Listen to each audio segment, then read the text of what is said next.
আজ তোমাদের সাথে শেয়ার করছি আমার ব্যস্ত একটা রুটিন। যেদিন বেরোতে হবে সেদিন তো অবশ্যই আমাকে সমস্ত কাজ সকাল সকাল সেরে খাওয়া দাওয়া ঠিক মতন টাইমে করে সব কিছু রেডি করে গুছিয়ে তারপরে বেরোতে হয়।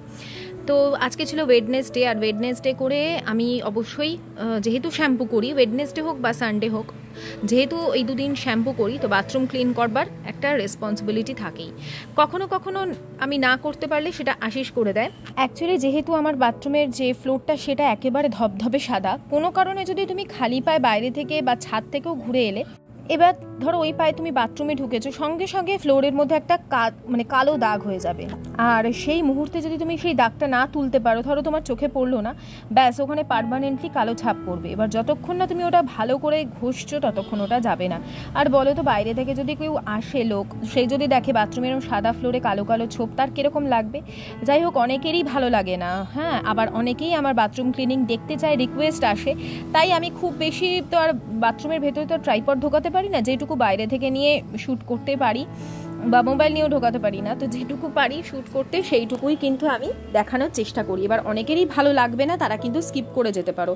তবে জানো তো, কোনো কিছু পরিষ্কার করবার আগে নিজেকে সব থেকে বেশি ময়লা ঘাঁটতে হয়, আর সেটাও কিন্তু একটা মোটিভেশন। কারণ আমরা ভীষণভাবে আজকালকার দিনে এত সুযোগ সুবিধা আমাদের হাতে আছে যে আমরা কিন্তু দিনের দিন অলস হয়েই যাচ্ছি।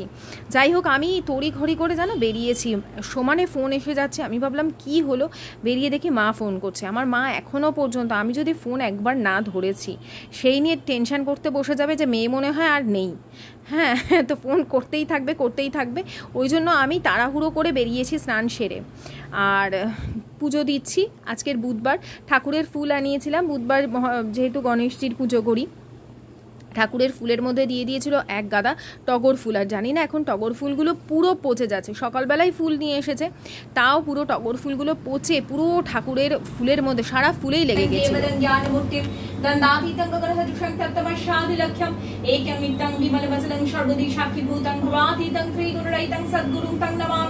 ওম সর্বসূলতনং গজেন্দ্রবদনং লম্বোদরং সুন্দরং দশন্দন মদগন্ধলুব্ধ মধুপাপাললগণ্ডস্থলং দন্তাঘাত বিদরিতারিরুদ্রে সিন্ধুর শোভাকরং বন্দে শৈলসুতাশুতং গণপতিং সিদ্ধিপ্রদং কামদম দেবেন্দ্রমৌলিবন্তাড়মকরন্দকরার্ণা বিঘ্নানহরস্তু হেরম্বচরণাম্বুজরেণব एकदन्तं महाकायं लम्बोदरगजाननं विघ्ननाशकरं देवं हिरण्यं प्रणमाम्यहं कान्तनमस्तुते।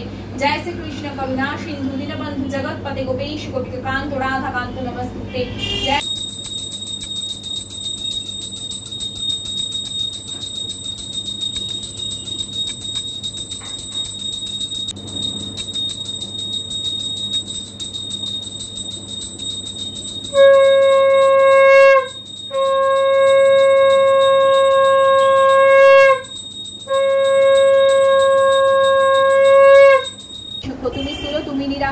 সাধকিতাতে তুমি হেসাকার, সেই নহে নিরাকারে তব রূপ ধ্যান, সে কারণ হয় পঞ্চরূপের কল্পন। রূপ অরূপ তুমি, নাম রূপ ধার, তুমি সর্বরূপ তব পদে নমস্কার।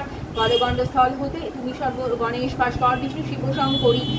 নাম দেন গুহাগ্রজ, নাম দেন সুরাগ্রজ দেব বৃহস্পতি, নাম দেন উমাপুত্র যে মেনকারানী, বিঘ্ন বিনাশন নাম দিল অব্জজনী।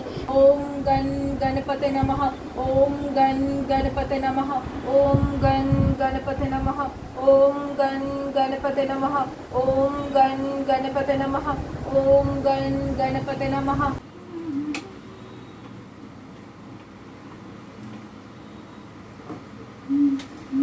আজ আর স্নান সেরে নেওয়ার পর চুলে কন্ডিশনার না, সিরাম দেওয়ারও সময় নেই। কন্ডিশনার তো আমি ভিজে চুলেই অ্যাপ্লাই করেছি, ওই জন্য সিরামটা অতটা না দিলেও চলে, এরকম একটা ব্যাপার আমার কাছে লাগে। তবে না, মাস্ট দেওয়াটা। আমি সবসময় অতটা নিজের দিকে খেয়াল এখন যত্ন খুব একটা করতে পারি না, বা খুব একটা আমার এনার্জিও আসে না।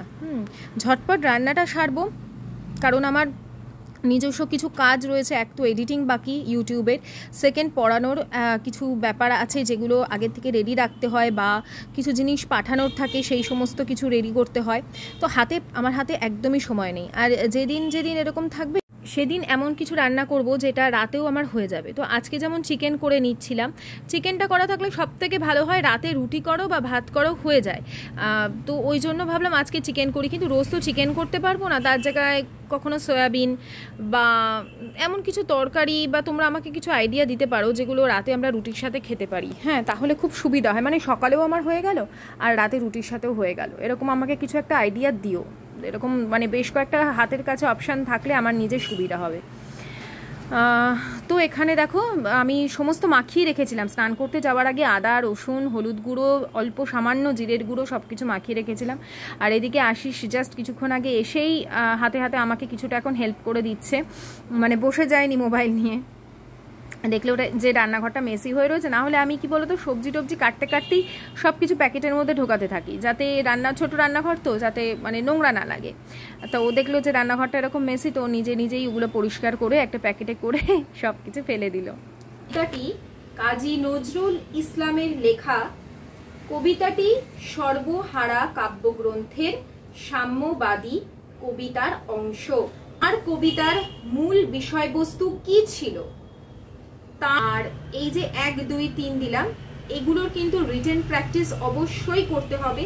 আমার কিন্তু দুটোই ফোন, একটাই যে হোয়াইট ফোনে যেখানে আমি ক্লাস করাই বা সমস্ত পিডিএফ থাকে, আর একটা হচ্ছে যেটাতে আমি শ্যুট করছি। আমি আবার পিডিএফগুলোকে আশিসের মোবাইলে ট্রান্সফার করেছি, সেখান থেকে আবার ভয়েস করে করে ওই যাতে বুঝতে সুবিধা হয়। অনেক জায়গা থাকে না যেগুলো বোঝা যায় না, তো সেই জায়গাগুলো ভয়েস ওভার করে কিছু কিছু জায়গায় পাঠাতে হয়, বা কী কী করতে হবে সেগুলো একটু ভয়েসে বলা থাকলে বারবার শুনলে সুবিধা হয়।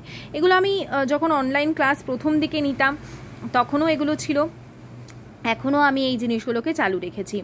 তো এটা করলে আমি দেখেছি আমার ছেলের ক্ষেত্রেও যখন লকডাউনের সময় অনলাইন ক্লাস হতো, এরকম কিছু রেকর্ড থাকলে বারবার শুনতে, বারবার মানে পড়বার থেকে বারবার শুনলে তাদের পড়াগুলো বেশি মনে থাকতো। তো এই কাজটাও ছিল, তারপরে আমি এডিটিং করেছি, যার ফলে আমার কালকেও ব্লগ দিতে দিতে 3:30 বেজে গেছিলো। আর আজকের এই জন্য ছোট্ট ব্লগ, আজকে না এরপর হয়তো এরকমই যখন সময় পাবো হাতে বড় ব্লগ শ্যুট করব, আর যখন হবে না তখন এরকম ছোট ছোট ব্লগ দেবো, আশা করি তোমাদের অসুবিধা হবে না। এদিকে দেখো উচ্ছে কুমড়োটা একটু পোস্ত ছড়িয়ে ভাজা ভাজা করে নিয়েছিলাম, খুব বেশি আজকের ভাজিনি, জাস্ট মানে একটু কালার থাকতে থাকতেই সবুজ সবুজ আমি ওটা অফ করে দিয়েছিলাম। আর এদিকে চিকেনেরও তেল ছেড়ে গেছে, ওই বসিয়ে এটা আমি তারপরে গেছিলাম আর কি কাজগুলো সারতে। এইভাবেই আমি কিন্তু ব্লগিংয়ের যে এডিটিং সেটাও এইভাবেই করি, আবার যখন যেরকম আর কি সময় ফাঁকা থাকে আর কি সেই আর একটা কাজ এগিয়ে নিই। এতে কী বলতো মাল্টিটাস্কিং করবার ক্ষমতাটা বেড়ে যায় আমাদের, আর মাথার যে আমাদের চিন্তা শক্তি সেটাও কিন্তু অনেক শান্ত হয় এবং আরও বৃদ্ধি পায় নিজেদের ক্রিয়েটিভিটিকে বাড়ানোর জন্য।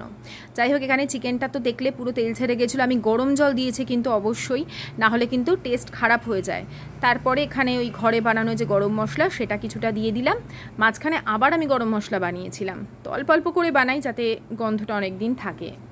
আজকে আর আমি আয়ুষ্মানকে আনতে যাইনি, আশিস ছিল তাই ওই গেছিলো শুধু। আর এরপরে ডাইরেক্ট তোমাদের সাথে দেখা হবে বিকেলে, কারণ এরপর আর আমি সেভাবে কিছু মানে দুপুরের পর তাড়াহুড়ো করে ওকে বললাম স্নান করে খেয়ে নে, কারণ অলরেডি ওর বাড়ি ফিরতে ফিরতে 2:30 বেজে যায়, তারপরে আমরা খেতে বসি। গুড ইভিনিং, আমি জাস্ট কিছুক্ষণ আগে ফিরে তোমার লাইটটাও মেলে যেতে পারিনি তখন, ফিরে ওই সন্ধ্যাবাতি এখন দিলাম, দিয়ে আবার এখন অনলাইন ক্লাস নিতে বসবো, কারণ বিকেল থেকে আমি এত ক্লান্ত লাগছে না, আমার এমনিতে তো একটু ঘুমের অভ্যাস, এবার মনে হচ্ছে কতক্ষণে আমি একটু ঘুমোবো, চোখ পুরো জুড়িয়ে আসছে।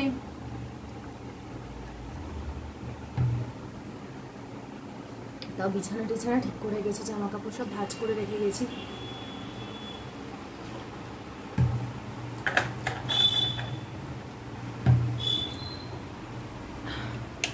এখন সময় নেই আর, এবার লিঙ্ক পাঠাতে হবে, 7টা বেজে গেছে অলরেডি। চলো পরে তোমাদের সাথে কথা হচ্ছে। কোথায় জানো পরে কথা হচ্ছে আবার। হ্যাঁ, তো তোমরা তো আমাকে অনেকেই জিজ্ঞেস করো যে আমি কোথা থেকে পাচ্ছি বা কিছু টিউশনস। অ্যাকচুয়ালি আগেও আমি তোমাদের অনেক আগে বলেছিলাম, আমার দিদির ছেলেও তো প্রচুর টিউশনস করে, ও আমাকে বেশ কিছু কন্ট্যাক্টস দিয়েছিল, সেখান থেকেও পেয়েছি। তো সেগুলো আমি এখানে নাম নিতে পারবো না অ্যাকচুয়ালি, সেটা হয় না, নাম নেওয়া যায় না। যাই হোক, এখানে আমি ক্লাস চলতে চলতে প্রায় যখন শেষের দিকে তখন একটুখানি ভিডিওটা আমার ওই যেটা দিয়ে আর কি ভিডিও শ্যুট করি সেটাতে অল্প একটু করেছিলাম, তখন প্রায় ক্লাস শেষের দিকে। আর আজকের না কি হয়েছে বলো তো, ওই যে বললাম ব্লুটুথটা আমার গন্ডগোল করছে, ওই জন্য শুনতেও একটু সমস্যা হচ্ছিল। ব্লুটুথটা দেখাতে হবে, কি প্রবলেম হয়েছে কে জানে। যাই হোক, ক্লাস হয়ে গেছে তারপর। আর এখানে আমি সমস্ত আমার ওই ডকুমেন্টস বলছি, PDF যেগুলো আমি প্রিন্ট আউট করে নিয়েছিলাম সেগুলোকে সব গুছিয়ে একটা জায়গায় রেখে দিচ্ছি। আর বিছানাটা ঠিকঠাক করে নিলাম। এই সময় বেজে গেছে প্রায় 8:45। আমি ঝটপট কিচেনে চলে এসেছি। এসে ওই দুপুরে যে বাসন কোসন ধুয়ে রেখেছিলাম সেগুলোকে সব জায়গা মতন তুলে দিচ্ছি। আর চিকেনটা বের করে নিলাম, কিছুক্ষণ বাদে গরম বসাবো, যাতে মানে একটু নর্মাল টেম্পারেচারে এলে তারপরে বসাবো। আর ঝটাপট রুটি করব, ব্যাস এই তো কাজ আছে। তো তার আগে ভাবলাম একটু জোয়ানের জল খাই, কারণ আজকে চা খাইনি মানে খাচ্ছি তো এখন লিকার চা। জীবন থেকে অনেক কিছুকেই বাদ দিতে হয় আমাদের কখনো কখনো। তো আমি ভেবেছি যে ঠিক আছে, দুধ চাটা একদম কনফিডেন্টলি এখন বাদ দিয়ে দেবো। যদি 4-5 মাস বাদে আমার কখনো ক্রেভিং হয়, আর এখন সত্যি বলতে খুব একটা ক্রেভিং হচ্ছেও না আমার দুধ চা খাওয়ার। যখন নিজের মধ্যে আত্মবিশ্বাস আসে তখন আমরা অনেক কিছুই করতে পারি। যাই হোক, এদিকে জোয়ানটাকে একটুখানি আমি থেতো করে নিয়ে গরম জলে ফুটিয়ে নিই। এটা খেলে না বেশ নিজের শরীরটা হালকা লাগে। আমাদের অনেক সময় ব্লটিং হয় না, আমার তো মাঝখানে খুব হয়েছে।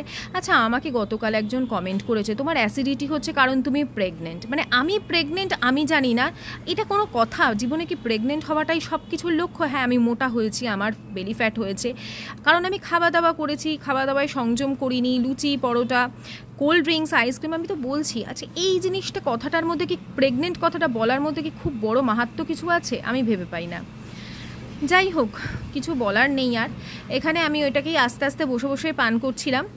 খুব খুব ভালো লাগে যাদের একটুতেই দেখবে বিকেলের দিকে খাওয়া দাওয়া ধরো একটু রেস্ট নিয়ে উঠলে। তাই আমি এখানে বলছি, দেখো আমার কিন্তু বেলি ফ্যাটটা একটু কম লাগছে। মাঝখানে যেমন এই ড্রেসগুলো হচ্ছিলই না, এখন কিন্তু আবার এই ড্রেসটা হচ্ছে। তো এই আস্তে আস্তে এটা সিপ মেরে মেরে খাচ্ছি আর একটু রিল্যাক্স করছি। তো বন্ধুরা, আজকের এই ছোট্ট ব্লগটা তোমাদের কেমন লাগলো? বড় করাই যেত, কিন্তু আমি ফাস্ট ফরওয়ার্ড করে দিয়েছি। তো চল, আজকের মতন আমি এখানেই বিদায় নিচ্ছি। সকলে খুব ভালো থেকো, টাটা বাই বাই, সায়োনারা।